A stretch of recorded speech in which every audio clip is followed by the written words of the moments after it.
जुड़कर वापस आई है। हम्म। जब हम आखिरी बार विश्लेषण कर रहे थे उस टाइम पे हमने जो अटकलें लगाए थे, जैसे कि नीतीश कुमार के ऊपर जो उनके पलटी मारेंगे कि नहीं, ये सब भी चल रहा था। मैं जो उस समय पे जो कहने वाला था कि कॉन्स्टिट्यूशन के ऊपर और जो है कि आज तो चुनाव तो घोषित हो चुका है, पर हम एक चर्चा कर रहे थे कि क्या प्राइम मिनिस्टर को एक पावर है कि वो चुनाव को रोक सकते हैं कि नहीं। इस तरीके से एक हमने विश्लेषण करने की कोशिश की थी, तो आधे अधूरे वो हमने बीच में छोड़ दिया था समय के अभाव के कारण। तो वो मैं पहले कंप्लीट करूंगा, बाद में हम देखेंगे कि क्या क्या हो रहा है।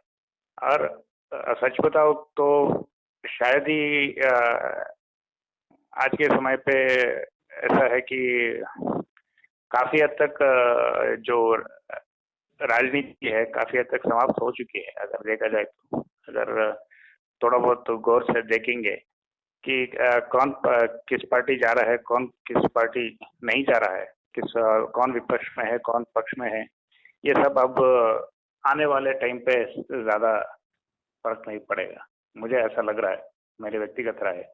ठीक है, हम पहले इसको देख लेते हैं। हमने ये कहा था कि क्या प्राइम मिनिस्टर के पास एक ऐसी ताकत है कि वो चुनाव को रोक सकते हैं या टाल सकते हैं। एक विश्लेषण तो ये हुआ कि उस टाइम पे इमरजेंसी के घोषणा के कारण कहीं 6 मंथ्स वो के ऊपर अगर हो सकता है तो वो टाल सकते हैं। लेकिन कुछ ऐसी कानून व्यवस्था ऐसा है कि प्रावधान है जिसके कारण चुनाव ना लड़ते हुए भी प्राइम मिनिस्टर के जो पद में जो भी पार्टी है वो पार्टी के व्यक्ति है वो बन सकता है। वो इस तरीके से है कि वो एंटी डिफेक्शन लॉ है, जिसके कारण से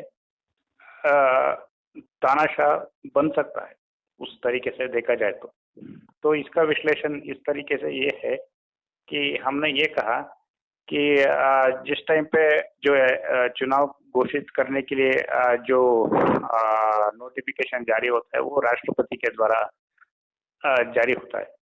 मान लीजिए इस विकल्प क्या है, आगे विकल्प अगर देखा जाए तो पार्टी तो मेजॉरिटी में ऑलरेडी है, तो यहाँ पे विपक्ष ये कहेगा कि भाई आपने चुनाव नहीं घोषित किया, अब आप बहुमत साबित कीजिए। लेकिन अगर देखा जाए तो इसमें भी अगर भाजपा के अंदर ही आज के वर्तमान समय में जो पार्टी है, अगर इसमें भी उन लोगों ने कुछ लोगों ने विरोध कर भी लिया तो उसके मत को नहीं काउंट किया जाएगा एंटी डिफेक्शन लॉ के कारण, क्योंकि विप जारी हो जाएगा, प्राइम मिनिस्टर विप जारी कर देंगे अपने पार्टी के, वो बाध्य हो जाएंगे सदन के बहुमत को साबित करने के लिए, तो आसानी से वो अपने बहुमत साबित कर देंगे। तो कंटिन्यूटी ऑफ द गवर्नमेंट ऐसे ही चलता रहेगा, क्योंकि एंटी डिफेक्शन लॉ इस तरीके से बनाया गया है और इसके कुछ वीकनेस के कारण काफी ऐसे चीजें संभावना है जिसके कारण वो एक तरीके से पार्टी में बंधे हुए हैं, जो भी एमपी हो उस तरीके से हो। तो हमने एकेडमिक डिस्कशन के लिए मैंने इसको बोलने की कोशिश की। हालांकि आज के टाइम पे तो ऑलरेडी जो है इलेक्शन घोषित हो चुका है 7 फेज में, तो आखिरी जो रिजल्ट आने वाला है तो जून 4 के लिए आने वाली है। तो आज के डिस्कशन के लिए तो थोड़ा बहुत मायने रखता है, थोड़ा बहुत नहीं भी रखता है, लेकिन वो सिर्फ एकेडमिक डिस्कशन के लिए मैंने उसको कहा था। तो आगे बढ़ते हुए मैं कुछ कहना चाहूँगा, अभी आगे मत बढ़िए। हाँ, पहली बात तो ये है कि उस समय आप कह रहे थे कि ये जो है ये हो जाएंगे, चुनाव होगा नहीं, चुनाव टाल दिया जाएगा। मैंने आपको कहा था कि नहीं, ऐसा कुछ नहीं होने वाला है। चुनाव तो होंगे ही होंगे, क्योंकि वह जो है सिर्फ आपात स्थिति के लिए ही होता है। इमरजेंसी ऐसे मनमाने ढंग से नहीं लगाया जा सकता। और यहाँ भारत में कोर्ट है, कोर्ट यह देखता है कि क्या वह स्थिति है या नहीं है। प्रेसिडेंट है, प्रेसिडेंट को भी पावर है, वह देखता है कि वह स्थिति है कि नहीं है कि आप इमरजेंसी लगाएंगे। मनमाने ढंग से आप चुनाव को नहीं वो कर सकते, इमरजेंसी नहीं कह सकते। हम लोग का संविधान जो है ये सब सारे प्रावधान जो है चेक एंड बैलेंस का रखा हुआ है। अब रही बात उसकी कि उसको ये कह के आपको ये सोचे कि सबको मिला लेगा और अपने साथ कर लेगा, सब उसकी उसी के एजेंट हो जाएंगे, तो उस तरह से वो ले जा सकता है। तो 6-6 महीना करके ले जा सकता है। तो वो कितने समय तक ले जा सकता है, तो उसका जो है कॉन्स्टिट्यूशन में कोई प्रावधान नहीं दिया हुआ है। उसको वो बहुत ही ज़्यादा समय तक ले जा सकता है, लिमिटलेस है। उसका पीरियड नहीं निर्धारित किया गया कि कितने समय तक ले जा सकता है।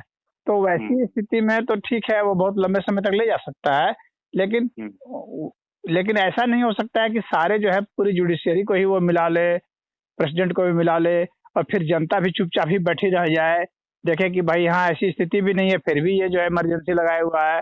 तो इतना आसान भी नहीं होता इतने बड़े देश को संभालना, जहाँ पर कि 150 करोड़ लोग रह रहे हैं।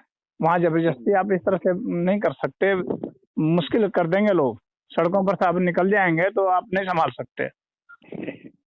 ये बात आपने जो कही है, कुछ प्रैक्टिकल भी देखा जाता है और कुछ कॉन्स्टिट्यूशनल भी देखा जाता है, तो वो संभव नहीं है।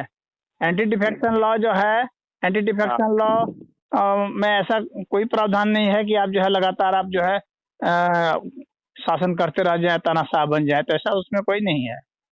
नहीं, देखिए एक बात ऐसी है कि आपने उस डिस्कशन की जो मुख्य बिंदु है उसको शायद आपने पकड़ नहीं पाए। वो इसलिए मैं उस चीज को कह रहा था कि ये तो सही है कि भाई एक लीगल तरीके से जो है प्राइम मिनिस्टर की एक पावर है कि वो एक्सटेंड कर सकते हैं कुछ 6 महीने से। लेकिन जब ये होता है तो यहाँ पे जब विपक्ष के जो भी पार्टियां होती है, वो शायद अगली कदम क्या होगा कि सीजीआई के पास जाएंगे, सुप्रीम कोर्ट के गुहार लाएंगे।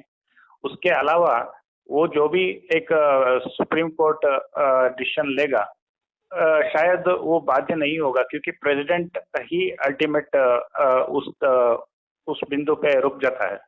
तो प्रेसिडेंट के लिए वो चीज बाध्य नहीं होता कि सुप्रीम कोर्ट की बात माने या ना माने, क्योंकि अब बात ये आती है कि अब प्रेसिडेंट को इम्पीच करने के लिए, प्रेसिडेंट को निकालने के लिए 2 सदन जो लोकसभा हो या राज्यसभा हो, उसमें 2/3 मेजॉरिटी चाहिए आपको प्रेसिडेंट को निकालने के लिए। तो इस तरीके से ब्रूट मेजॉरिटी के ये बैकग्राउंड में शायद अगर ना भी करे तो इतना ये नहीं होता कि कोई आपको ऐसे संस्थान हो जो बाध्य कर सके कि आप इलेक्शन चलाए या ना चलाए। अब रही बात जनता की, अब देखिए बहुत बड़ी जो स्कैम आई है, जैसे कि पीएम के फंड हो या इलेक्टोरल फंड हो, इलेक्टोरल बॉन्ड की जो मुद्दे आ रही है, और आम जनता की जो भी अनएम्प्लॉयमेंट हो, जो भी विपक्ष जो उठा रहा है, इस तरीके से मुद्दे जो उठाने वाले हैं वो सब पकड़ नहीं पा रहा है। जनता चुपचाप देख रही है। आजकल अगर देखा जाए तो जनता सड़क पे बहुत कम आ रही है, विरोध भी कम है। अगर ये भी देखा जाए तो अगर आप विरोध करेंगे भी, मान लीजिए जनता सड़क पे आएंगे, जैसे कि फार्मर प्रोटेस्ट में हुआ जब दिसंबर से फरवरी तक, उसमें आपने देखा कि किस तरीके से कील बिछा दिया गया, किस तरीके से आंसू गैस उस तरीके से किया गया। और ये भी उनको जो भी किसान थे उनको कहा गया कि आपके पासपोर्ट जब्त किए जाएंगे और आपके प्रॉपर्टी भी उस तरीके से जब्त किया जाएंगे। अगर उस जो भी एक ये होता है, रायट्स होता है, और जो भी वो विरोध करते हैं, उनके ही बैंक अकाउंट से वो सारे डैमेजेस जो है वो जब्त किए जाएंगे। इस तरीके से काफी सख्त प्रावधान जो भी प्रोटेस्ट करते हैं आजकल, उनके हालत बहुत खराब कर दिया जाएगा। तो इसलिए मैं नहीं देख रहा हूँ कि कहीं ऐसा विरोध लग रहा है कि जो भी जनता देख रही है काफी सारे गतिविधियां का जिस तरीके से विपक्ष अपने मुद्दे रख रहे हैं, तो जनता भी उस तरीके से विरोध में ज्यादा नहीं देख रहा हूँ। आप क्या कहेंगे? देखिए, मैं ये पहले ये कहूँगा, जो शुरुआत में आपका जो पॉइंट था कि सुप्रीम कोर्ट के फैसले को प्रेसिडेंट जो है रद्द कर सकता है, तो ऐसी बात नहीं। सुप्रीम कोर्ट के पास अपना पावर है, और सुप्रीम कोर्ट जो है यदि कहा जाएगा कि नहीं कॉन्स्टिट्यूशनल मशीनरी ब्रेकडाउन हो गया है, तो फिर ब्रेकडाउन हो गया, और वैसी स्थिति में राष्ट्रपति जो है उसको भंग करने का आदेश सुप्रीम कोर्ट से सलाह दे सकती है कि आप इसको जो है कॉन्स्टिट्यूशनल मशीनरी ब्रेकडाउन हो गया है, आप इस सरकार को भंग कर दीजिए, और या फिर जो है ये संसद को ही सस्पेंड कर दीजिए, डिसॉल्व कर दीजिए। तो सस्पेंड भी कर सकते हैं और डिसॉल्व भी कर सकते हैं, दोनों ही चीज करने का अधिकार जो है सुप्रीम कोर्ट पारित कर सकता है। और प्रेसिडेंट के पास कोई ऐसा ऑप्शन नहीं है कि वो कह देगा कि नहीं हम ऐसा नहीं करेंगे, क्योंकि जब इस तरह से कोर्ट की अवमानना होगी तब तो फिर इसका मतलब हो गया कि देश जो है कॉन्स्टिट्यूशन से नहीं चल रहा है, फिर मनमाना चल रहा है, फिर उसका अर्थ ये हो जाएगा।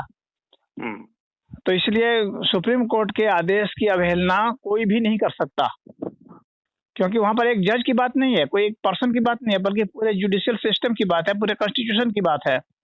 तो इसीलिए कोई प्राइम मिनिस्टर हो या किसी भी पद का कोई व्यक्ति हो, कोर्ट के डिसीजन पर, सुप्रीम कोर्ट के डिसीजन पर वो कोई नहीं कर सकता। सुप्रीम कोर्ट क्या किसी भी कोर्ट के डिसीजन पर कुछ नहीं कर सकता, कोर्ट ही अपने फैसले पर को जो है अवलोकन कर सकता है। रही बात हटाने की, तो ठीक है, प्रेसिडेंट को हटा सकते हैं इम्पीचमेंट करके, लेकिन इम्पीचमेंट करने के लिए भी जो है उसको सिद्ध करना पड़ता है बहुत सारा चीज। खाली आप मेजोरिटी के कारण नहीं हटा सकते, उसके जो है दोष भी आपको सिद्ध करने पड़ेंगे कि प्रेसिडेंट ने ऐसा कौन सा फॉल्ट किया, वो भी प्रमाणित होना चाहिए। और ऐसा नहीं है कि एक जो है आपका लोकसभा में खाली बहुमत होगा तो वैसे नहीं होगा, लोकसभा में भी और राज्यसभा में भी, दोनों में भी आपको जो है ना 2/3 मेजोरिटी चाहिए होती है, तब जाकर के होता है। एक बात तो ये हो गया। अब उसके बाद जो बात है इसके जो विपक्षी लोग वो कर रहे हैं धरना प्रदर्शन, तो धरना प्रदर्शन के लिए कहीं भी हमको नहीं लगता है कि कोई कहीं रोक है और न ही कहीं कोई बाधा है। ये सब धरना प्रदर्शन नहीं कर रहे थे, ये सब देश में उपद्रव खड़ा करना चाह रहे थे। और सरकार के पास तमाम तरह की मशीनरी होती है, जासूसी विभाग होते हैं, सारे इनपुट्स आते हैं, उसके आधार पर निर्णय लेते हैं कि इनके वास्तविक इरादे कौन है, इसकी फंडिंग कहाँ से हो रही है, ये करना क्या चाह रहे हैं। उनको दंगा फसाद करने के लिए नहीं छोड़ा जा सकता है कि ट्रैक्टर भी लेके आ रहे हैं, जेसीबी भी लेके आ रहे हैं, ये सारा उपद्रव करके आ रहे हैं। किसान सिर्फ पंजाब के आ रहे हैं, सारे सिख दिख रहे थे, तो वे सारे खालिस्तानी एलिमेंट सब उसमें घुसे हुए थे और पैसे दे दे करके उनको लाया जा रहा था। तो सरकार ने कील बिछाए, इसीलिए बिछाए, कील बिछाना जरूरी था। उनको तो जो पहली बार कर रहे थे उस बार ही उनको सजा दे दी गई होती तो ठंडे हो गए होते। चढ़ करके रेड फोर्ट पर चढ़ करके तुम झंडा उतार रहे हो, पुलिस वालों को पीट रहे हो, ये धरना प्रदर्शन का तरीका होता है। शांतिपूर्वक आओ, बिना हथियार के आओ, हथियार लेकर के धरना प्रदर्शन किया जा रहा है। यहाँ भी अब रैली होने वाली है ना 31 तारीख को, कौन रोकने जा रहा है? करो, एक शांतिपूर्वक ढंग से, जो प्रजातंत्र में जो हम लोग के देश में दिया गया है विधान, तो उस तरीके से न करोगे कि हथियार ले लेकर के तुम आओगे और दिल्ली के सड़कों को रौंदोगे, ट्रैक्टर से धक्का मारोगे टैक्सी को और दूसरे कारों को और बस को, ऐसे थोड़ी होगा। कोर्ट ने भी कहा कि तुम लोग ऐसे जाओ, निहत्थे होकर के जाओ, और वहां पर तुमको एक जगह दिया जाएगा, तुम रोड को थोड़ी घेर लोगे, रोड को पूरा घेर रहे हुए जाम किए हुए, ये कौन सा तरीका है? अपना जगह मांगो कि हमको प्रदर्शन करना है, हमको इस जगह दीजिए, आपको जगह अलॉट कर दिया जाएगा, आप वहां पर बैठिए, 1 साल का 10 वर्ष बैठिए, वहीं भाषण दीजिए, कौन रोक रहा है? जो तरीका है आपको कॉन्स्टिट्यूशनल जो तरीके दिए गए हैं, आपको उसको फॉलो करना है।